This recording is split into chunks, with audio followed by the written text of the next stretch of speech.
विकी ये बताइए कि कॉमेडी के पैरामीटर जो है ना बड़े मुश्किल हो गए, बड़े चैलेंजिंग होंगे, क्योंकि हर बंदा इस वक्त कॉमेडी कर रहा है।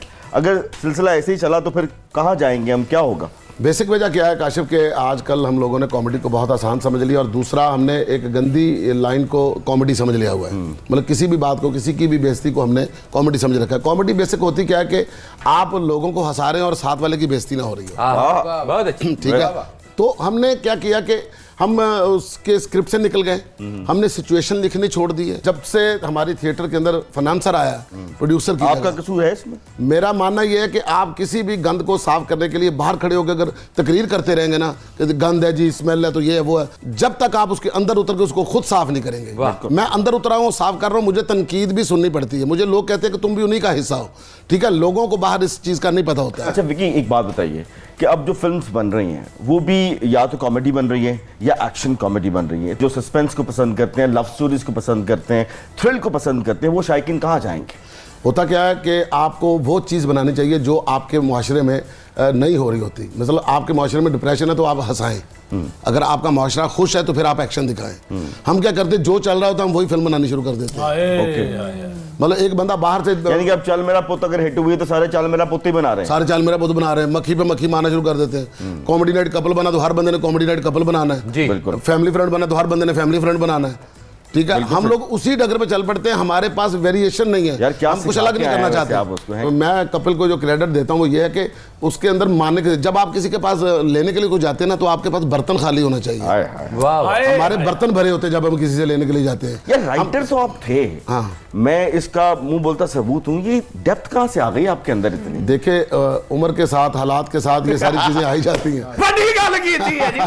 नहीं, गल तो दो लफ्जी सी।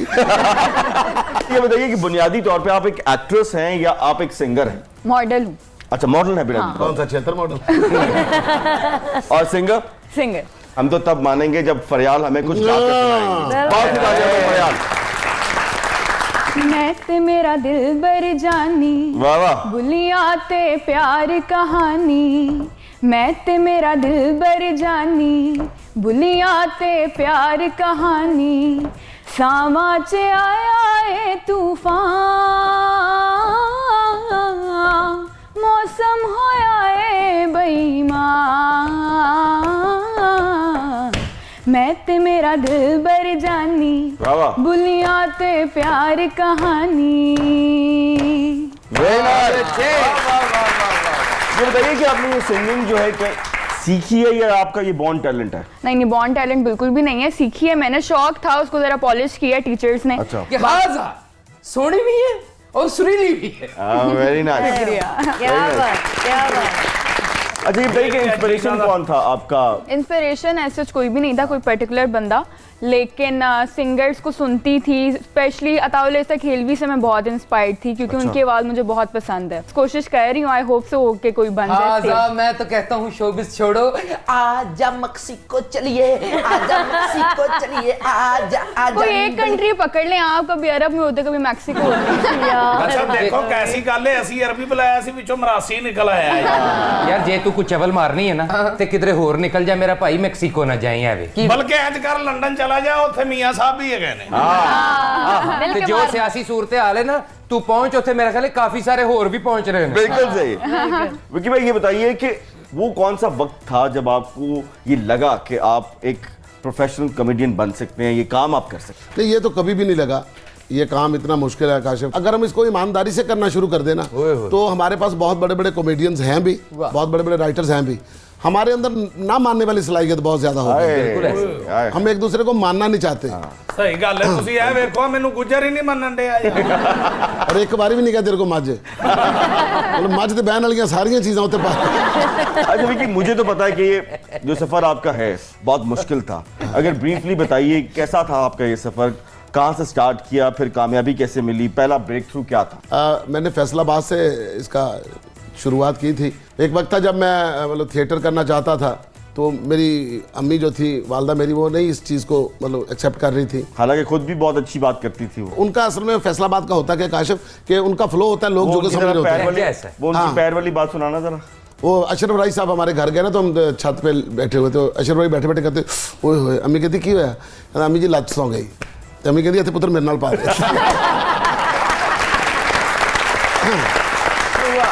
अच्छा, तो उनके अंदर विट बहुत ज़्यादा थी, लेकिन उनको इन चीज़ों से ना ज़्यादा लगाव नहीं था, मतलब टेलीविज़न भी नहीं देखने देती थी हमें। तो मैं जब एक ड्रामा किया तो मुझे लगा कि मैं कुछ कर पाऊँगा, तो फिर मैंने आगे घर में इजाज़त मांगनी, अम्मी ने इजाज़त नहीं देनी। एक दिन ना मुझे मेरी माँ ने इजाज़त दे दी। जब इजाज़त दी तो कामयाबियाँ शुरू हो गई। वाह। फिर एक जगह के आके ना मैं डिसाइड हो गया, थोड़ा सा अपसेट हो गया कि ये काम मतलब मैं नहीं कर पाऊँगा। तो मैंने, मेरी बड़ी बहन और हम दोनों अपनी माँ के पास छत पे बैठे हुए थे। मैंने कहा अम्मी मैं आप कोई और काम करता हूँ, ये काम मुझसे नहीं होगा। मेरी माँ कहती नहीं अब यही करना है। कहती वेखी पुत्र तू इंशाल्लाह एक दिन जाके इंडिया च सिखाना।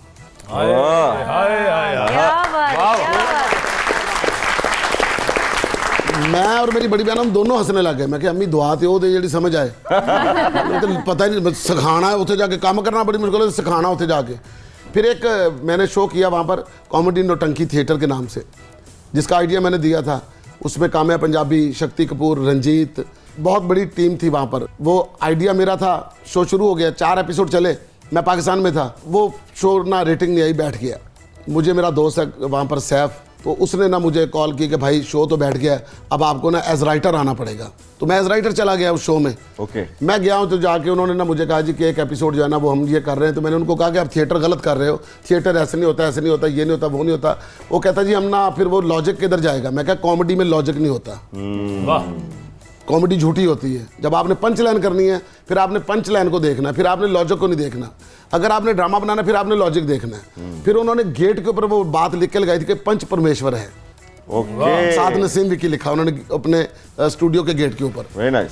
तो मैंने जाके उधर शो शुरू कर दिया। एक एक्ट मैंने लिखा तो करवा के मैं शक्ति कपूर साहब को मैं कह रहा हूँ कि ये आपने ऐसे करना।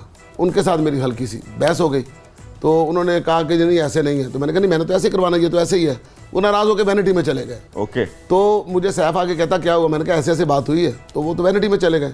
कहता भाई आप डायरेक्टर हो, आप राइटर हो, आप जैसे बोलोगे वैसे ही होगा, आप चाहे गलत भी हो तो आप ठीक हो। वाह वाह वाह। आधे घंटे पौने घंटे बाद शक्ति कपूर साहब आए। उन्होंने आके कहा कि I apologise, that time Naseem was right and I was wrong.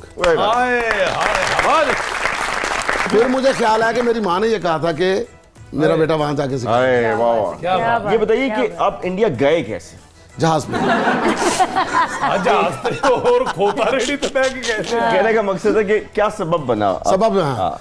एक मैंने एपिसोड देखा कपिल शर्मा का बब्बू साहब के साथ। ओके। वो उड़ उड़ के आ रहा था। तो मुझे वो एपिसोड देख के लगा कि नहीं भी इस बंदे को जाके ना पकड़ना है। एक दफा जाके ना जरा चेक करना है। हाँ। ठीक है कि नहीं, और खुद को भी चेक करना कि यार ये मतलब कहाँ पे है। फिर जुबैर है अपना कराची में, मेरा भाई हो जैसा है, उसके साथ फैमिली टर्म्स हैं। उसने मेरे को बोला कि भाई आपको जाना ही जाना है, ये शो करने के लिए आपने जाना ही जाना है। ओके। तो मैं वहाँ शो करने के लिए चला गया। लाफ्टर शो था जो मैंने पहला शो किया, और वो कंपटीशन था 27 लड़कों के साथ, और 27 के 27 ऐसे लड़के थे कि एक को सुनोगे तो आपकी जो है ना हिम्मत जवाब दे जाएगी, आपके कानों से धुआं निकलेगा। रिजल्ट क्या आया? रिजल्ट ये है कि मैंने विन किया। वो क्या बात है।